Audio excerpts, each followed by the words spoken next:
Bakit tawag tayo? Wala sa ticket news, pero Kasi nalang nakikita yung tatay dito eh. Walang alok eh. May pagkakataon ba tayo? narinig daw kayo sa Bible. Pag sinabi ng tatay dito yun noong 2021, hindi kayo nakinig. Ngayon, meron si tatay dito request sa inyong lahat. Meron siyang na kandidato ngayon. Tumatakbo bilang senador. At yun din po yung pag-asa natin para meron tayong VP Sara sa 2028.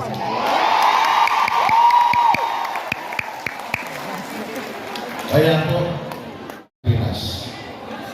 At yun din ang nakita namin wala sa Kingdom of Jesus Christ. Totoo naman. Buong talaga yung manig sa ano ba? Corruption ang nanatiling hamon sa Pilipinas. Bagamat may mga batas tayo na in place, sa tingin ko, kulang po yun.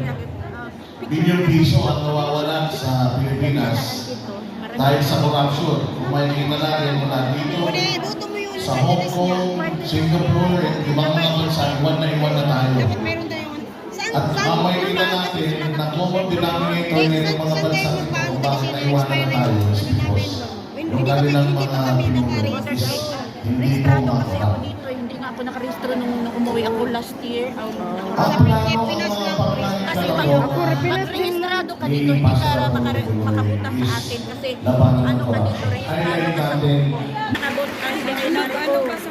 Ewan ko. isa sa mga pinagpapuro ni Pastor Apollo ang tayo ng Sulit mo, di ba? Dati tingin niyo sa online. True Tuition Ito lang pangalan niyo dito. para papanagutin lahat ng mga kurap sa gobyerno. Punta kayo dun sa consulate. Mawakasan po ni Pastor Apollo Kibuloy ang liquidation by certification at papalitan nito ng liquidation by receipt. One day training. Oo, yun. Sa bansang Amerika, kung makikita natin, lahat ng kanilang mga spendings, makikita ko yung statement of disbursement. Makikita ko yun sa website. Pero dito sa akin, hindi yan. Nakatago lahat ng ginastos ng mga nasa gobyerno. Kaya mawakasan natin yan. Isa pa sa gusto natin na isusulong ni Pastor Apollo Kibuloy para talagang maging totoo yung kanyang paglaban sa korupsyon is yung death penalty para sa mga korap. Ng mga ahensya ng gobyerno at ng mga taga-gobyerno.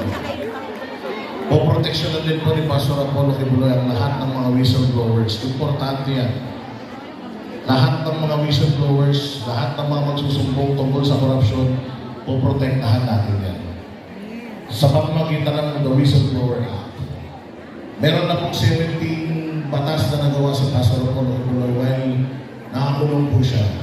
Imagine what he can do kung nasa labas na siya. Si Pastor Apollo Kibuloy para sa amin ang threat sa lahat ng mga korap sa Pilipinas. Kaya nakikita naman natin kung paano siya ipitin ng lahat ng mga nasa gobyerno ngayon. Lahat ng kanyang mga kaso before dismissed na lahat yan. Di ba alas 11 pa yata ang Binuhay lang yan, dinagdagan pa ng lobby na plans kaso pa na siya? para hindi siya makalabas. Alas 11 And na siya. hopefully, Okay na. sa mga nangyayaring mga hearings ngayon patungkol sa kanyang bail, sana yung mga dumidinig ng kanyang kaso, huwag makinig sa mga bulong-bulong kasi alam natin na may pressure yan sa taas. May pag-asa po ang bansang Pilipinas dahil kanina naman po natin ang Supreme Court natin, dinidinig na po yung mga kaso. Ilan sa mga noisy 37 ng mga idol natin si Miss Cathy tsaka si Coco Ray. Oh, yun si Doc Lorraine! Ayan si Doc Lorraine, guys! Kahit napatahimik nito, lalong nag-iingay at lalong Yan siya, Ned. dapat tayo lahat ng mga Pilipino. Huwag tayong papayag. Yan guys, si Doc Lorraine, guys. Lalo na yung ating karapatan sa walayang pagpapahayag ay kanilang simple. Magsilbing aral na itong mga babae pa naman ng mga ito at sobrang tatapang. Kaya talagang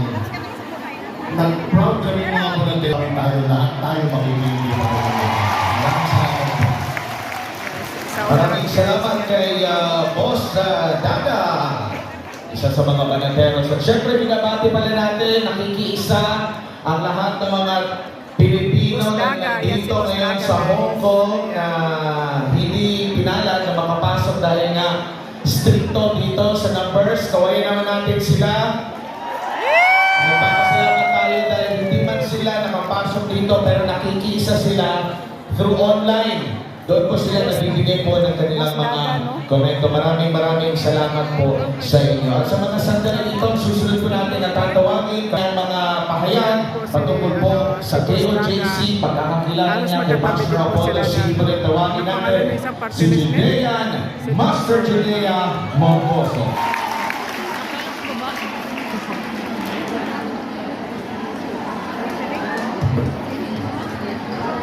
Magandang araw po sa inyo.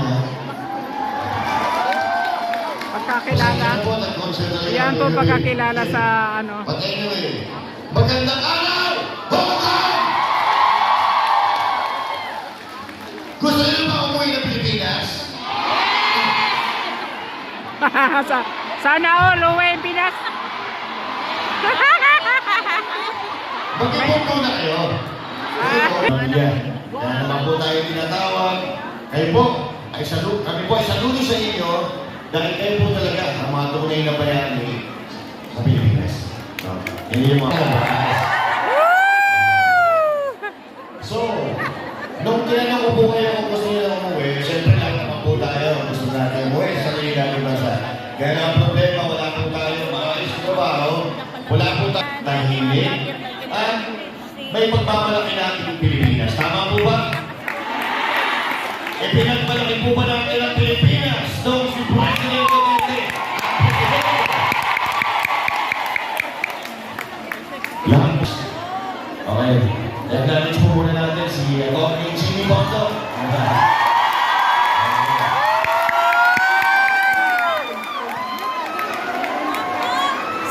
Sino?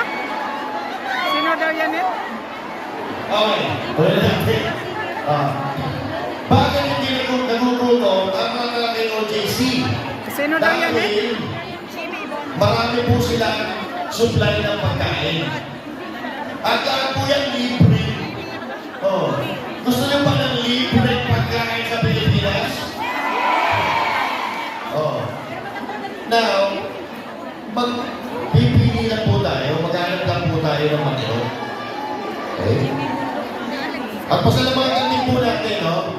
Yung pagiging magkaibigan ni Pastor Apollo Silver at ni President Duterte. Naniniwala po ba kayo na malaki ang impact ni Pastor Apollo Silver kay Pierre Agli? Dahil sa mahabang dahil si Pastor Apollo Silver, gagawin niya, meron siyang sumusunod. Rice to rice. Ibig sabihin, yung palay natin, palalaguin natin. At pumapasok na naman dyan, is no corruption. Pag hindi kinurap ang pera sa agrikultura, ibig sabihin, maganda po ang pagiging resulta. Diba guys, dinomog. At ang solusyon dyan ay Pastor Apollo Dinomog ang stadium ay guys. magandang mamamahala. Lahat yan Ang is pagiging OFW. magandang pagiging Yung mensahe na nagpapaloob. At ngayon po mga kababayan sa magpapatuloy na ating po pasasalamat sa araw na ito. Meron po tayong espesyal na panauhin na makakasama natin at mag-aatirin po ng mensahe ng kanyang pasasalamat. Ating po pinatawag Ayan. ang Philippine Vice President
Dinumog, dinumog, dinumog. Dinumog, dinumog guys, dinumog. Ayan.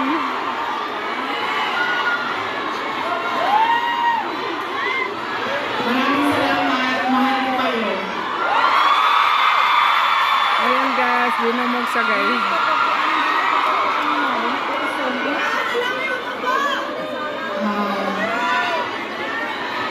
Opo muna siguro para yung mga nasa likod makikita din. Bawat muna nasa likod. Okay?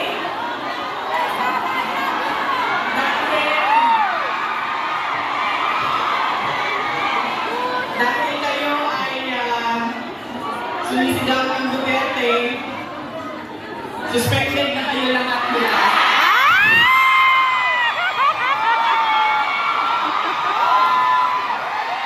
Suspended kayo, suspended. Ay, nakaupo na sila dun sa baba, oh.